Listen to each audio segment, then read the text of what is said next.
Selamat siang pemirsa, Presisi yang kembali hadir edisi Rabu 2 Oktober 2024. Selama 1 jam ke depan, kami telah menyiapkan sejumlah informasi terkini. Bersama saya Bribda Joy Shunike, kita lihat dulu 3 berita utama siang ini.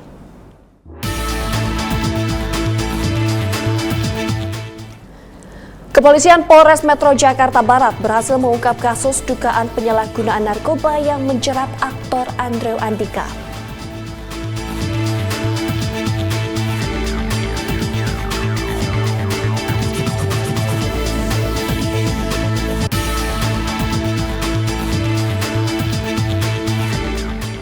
Untuk mewujudkan gelaran pilkada yang aman, damai, dan kondusif, Polres Kutai Barat mengadakan tablik akbar dan doa lintas agama.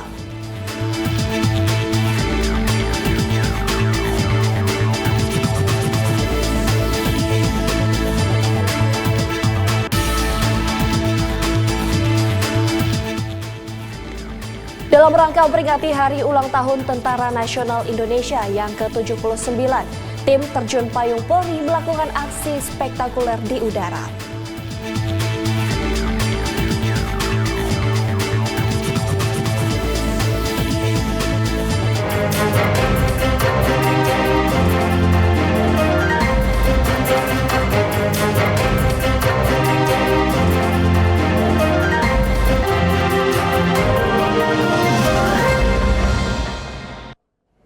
Pemirsa, kita beralih ke berita pertama. Kepolisian Polres Metro Jakarta Barat berhasil mengungkap kasus dugaan penyalahgunaan narkoba yang menjerat aktor Andrew Andika pada Selasa lalu. Andrew ditangkap bersama 5 temannya dan kini sudah ditetapkan sebagai tersangka. Satuan Reserse Narkoba Polres Metro Jakarta Barat berhasil mengungkap kasus penyalahgunaan narkoba yang melibatkan publik figur berinisial AA beserta 5 rekannya. Hal ini disampaikan Wakapolres Metro Jakarta Barat AKBP Teguh Arsya Kadafi. Dalam rilisnya pada Selasa lalu, ia mengatakan mereka diamankan di 2 lokasi berbeda, yakni di sebuah rumah di kawasan Bogor, Jawa Barat dan di sebuah hotel di Jakarta Selatan pada Kamis 26 September lalu. Barang bukti narkoba jenis sabu-sabu ditemukan di lokasi. 5 orang teman AA yang berada di sebuah hotel di Jakarta Selatan. AKBP Teguh Arsya mengungkap keberhasilan penangkapan terhadap AA ini berdasarkan adanya laporan dari masyarakat perihal adanya kegiatan penggunaan narkoba. Dari Satres Narkoba Polres Metro Jakarta Barat berhasil mengamankan 6 orang dengan inisial saudara AA, laki-laki, umur 36 tahun, warga negara asing. Kemudian saudari VA, perempuan 30 tahun, saudara YF, laki-laki 26 tahun, saudara AK, laki-laki 31 tahun, saudara RZ, laki-laki 30 tahun, dan saudari BL, perempuan 23 tahun, di mana tim melakukan kegiatan di 2 TKP, yaitu pada hari Kamis 26 September 2024 sekitar pukul 17.00 waktu Indonesia Barat di sebuah rumah di daerah Bogor, dan TKP kedua yaitu pada hari Kamis 26 September 2024 pukul 22.00 waktu Indonesia Barat di salah satu kamar hotel di daerah Jakarta Selatan. Sementara itu, pihak Polres Metro Jakarta Barat juga memastikan bahwa tes urin menunjukkan AA dan 5 rekannya positif menggunakan narkoba. Terhadap ke-6 tersangka yang telah kita lakukan penangkapan tersebut berdasarkan peraturan yang ada dan berdasarkan SEMA jumlah berat barang bukti di bawah sabu di bawah 1 gram, kami melakukan asesmen terhadap ke-6 tersangka tersebut dan diperoleh hasil kami ulangi, dari asesmen terpadu tersebut keseluruhannya dikategorikan adiksi sedang, sehingga hasil rekomendasi menyatakan untuk menjalani rehabilitasi rawat inap di lembaga rehab. Kemudian terhadap tersangka juga sudah kami lakukan tes kesehatan sebelum beberapa hari yang lalu dan cek urin, di mana hasil kesehatan di ke-6 tersangka tersebut dalam keadaan atau dalam kondisi sehat, dan cek urinnya positif amfetamin dan metafetamin. Penangkapan ini menambah daftar panjang selebriti yang terlibat dalam kasus penyalahgunaan narkoba. Dari Humas Polres Metro Jakarta Barat melaporkan untuk Porli TV.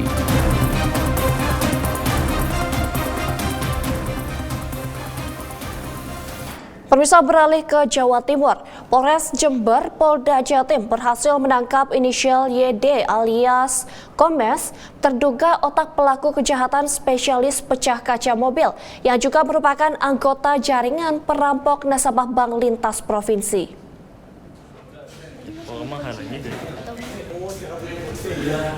Pelaku yang berasal dari Serang, Banten, Jawa Barat ditangkap setelah menjadi buron atas kejahatannya yang dilakukan di wilayah Kabupaten Jember, Jawa Timur pada Agustus 2023 lalu. Saat beraksi, pelaku Komes bersama 3 rekannya diduga mencuri uang sebesar 400 juta rupiah dari seorang nasabah bank di Kecamatan Balung. Kapolres Jember AKBP Bayu Pratama rilisnya mengatakan 3 dari 4 pelaku sebelumnya sudah ditangkap dan saat ini sedang menjalani hukuman di lapas, namun tersangka Komes baru berhasil ditangkap di Serang, Banten. AKBP Bayu mengungkapkan jaringan perampok ini bukan hanya beroperasi di Jember, melainkan juga di beberapa provinsi lain. Komes dikenal sebagai sosok yang tidak segan-segan melukai korban yang dalam menjalankan aksinya.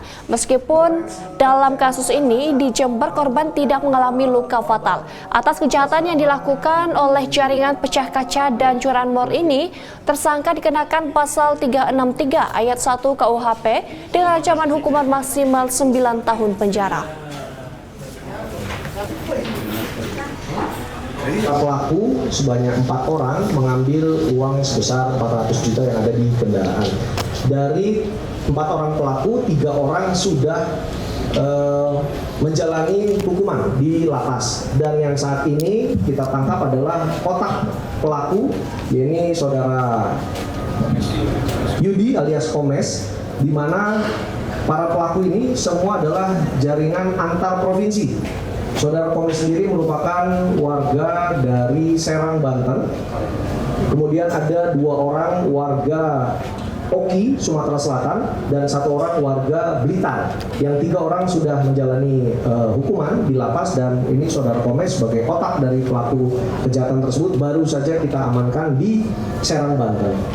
Kemudian saudara Komes ini di dalam melaksanakan atau melakukan kejahatannya tidak segan-segan melukai korban. Sementara itu, pemirsa, Satreskrim Polresta Tangerang menangkap mantan Kepala Desa Gembong periode 2013 hingga 2019, Kecamatan Balaraja berinisial AH, atas dugaan kasus korupsi anggaran desa senilai 1,3 miliar rupiah.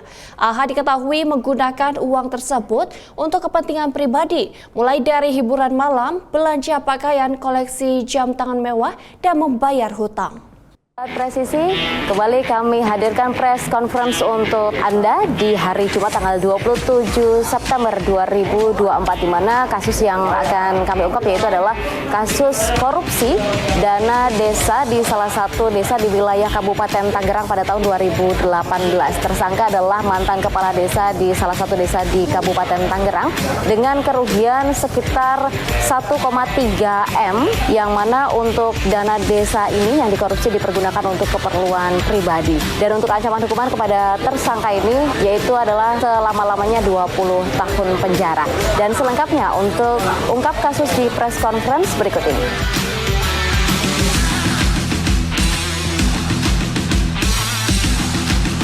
Pada hari Jumat, kami akan melaksanakan kegiatan rilis kaitan dengan tindak pidana korupsi yang dilakukan oleh saudara AH yang pada saat waktu itu penjabat Kades. Yang hasil daripada kejahatannya dipergunakan untuk kegiatan di luar daripada aturan yang semestinya adalah untuk kepentingan masyarakat. Untuk dugaan hiburan malam, kemudian belanja pakaian, kemudian membeli properti dari hasil kejahatan kejahatan. Diketemukan adanya potensi kerugian keuangan negara sebesar 1.381.321.563 rupiah. Melanggar tindak pidana pasal 2 ayat 1 dan atau pasal 3 Undang-Undang Nomor 31 Tahun 99 tentang pemberantasan tindak pidana korupsi untuk ancaman pidana penjara seumur hidup atau selama-lamanya. Pemirsa, kita ke Sulawesi. Polda Sulteng bergerak cepat mengambil alih penanganan perkara kematian tahanan dari Polresta Palu sebagai bentuk keseriusan dalam mengusut kasus ini. Polda Sulteng akan segera melakukan ekshumasi jenazah dan melibatkan dokter independen untuk mengungkap penyebab kematian.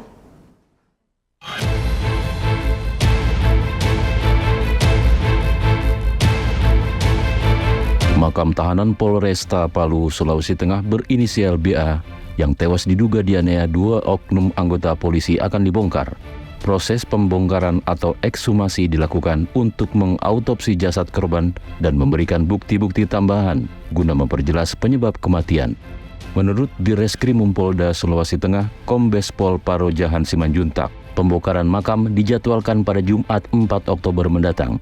Pihaknya akan melibatkan tim dokter independen serta keluarga korban dalam proses ini. Ia menyebut komunikasi dengan pihak keluarga korban menjadi prioritas utama dalam memproses pembongkaran makam. Hasil dari proses ekshumasi dan autopsi ini nantinya akan dijadikan landasan untuk langkah hukum selanjutnya. Komunikasi dengan tim dokter Bidokes kita, untuk kita akan mencari tim dokter independen. Dan kita juga akan mengikut sertakan pihak keluarga korban. Dan itu pasti, saya bilang pasti. Dan sangat transparan nanti, mudah-mudahan insya Allah kita dapat petunjuk bagaimana kondisi korban yang sebenarnya untuk kita tindak lanjuti. Dan rencana untuk waktunya kami akan komunikasikan kepada pihak keluarga korban paling lama insya Allah Jumat, ya. Jumat minggu ini atau mudah-mudahan insya Allah bisa di Kamis paling lama hari Jumat. Karena memang untuk ekshumasi ini apabila nanti jenazah tambah lama, tentunya tim forensik akan kesulitan nanti untuk mendapatkan fakta-fakta apa yang terjadi sebenarnya. Maka kita percepat paling lama hari Jumat ini dan insya Allah bisa lebih cepat hari Kamis. Sebelumnya, Kapolda Sulawesi Tengah Irjen Pol Agus Nugroho bergerak cepat mengambil alih penanganan perkara dari Polresta Palu sebagai bentuk keseriusan dalam mengusut kematian BA. Diketahui BA ditahan sejak 2 September 2024 di Polresta Palu dalam kasus KDRT. Pada tanggal 12 September lalu, ia mengembuskan nafas terakhirnya di Rumah Sakit Bayangkara Palu.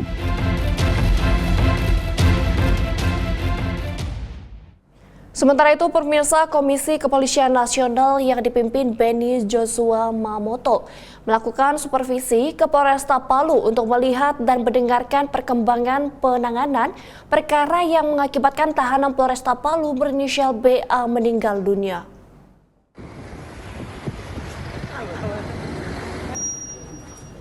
Pengawas eksternal kepolisian ini turut didampingi Kapolda Sulteng Irjen Pol Agus Nugroho dengan melakukan pendalaman di Aula Rupatama Polresta Palu pada Selasa lalu. Hal ini adalah wujud transparansi dari pihak Polda Sulteng untuk menghadirkan pihak eksternal terkait kasus kematian ini. Kompolnas mengapresiasi langkah cepat Polri dalam menangani kasus ini. Dari yang semula ditangani Polresta, kemudian diambil alih oleh Polda Sulteng dengan membentuk tim khusus, sehingga penanganan efektif, komprehensif, dan lebih cepat. Beni juga turut mengapresiasi adanya proses etik sembari proses ekshumasi berjalan. Dan kami menyampaikan apresiasi karena dengan langkah cepat maka bisa terungkap dari penanganan kasus yang tadinya ada di Polresta diambil alih ke Polda, dibentuk tim khusus sehingga penanganannya efektif, komprehensif, dan lebih cepat lagi. Ada hal yang kami apresiasi karena apa? Beriringan proses etik sedang dilakukan, proses pidana juga sedang berjalan. marilah kita nanti tunggu hasilnya, sidang etik putusannya apa, sidang pidana tentunya terbuka untuk umum, semua bisa mengikuti apa yang sesungguhnya terjadi. Sementara itu, pemirsa, terkait kasus pembubaran paksa acara diskusi forum Tanah Air beberapa hari yang lalu, Direktur Eksekutif Setara Institute Hailili Hasan mengecam keras terjadinya aksi ini oleh aksi premanisme.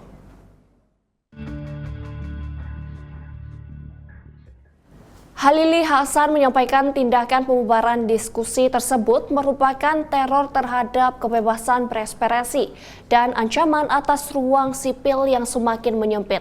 Hasan menuturkan aksi premanisme yang meneror kebebasan sipil bukan kali pertama ini terjadi. Sebelumnya terjadi kekerasan serupa yang mengintimidasi dan menakut-nakuti masyarakat sipil dan media dalam berekspresi. Setara Institute mendesak pemerintah khususnya aparat kepolisian untuk mengusut tuntas sejumlah aksi premanisme dan mempertanggungjawabkan kepada publik penanganan aksi premanisme tersebut.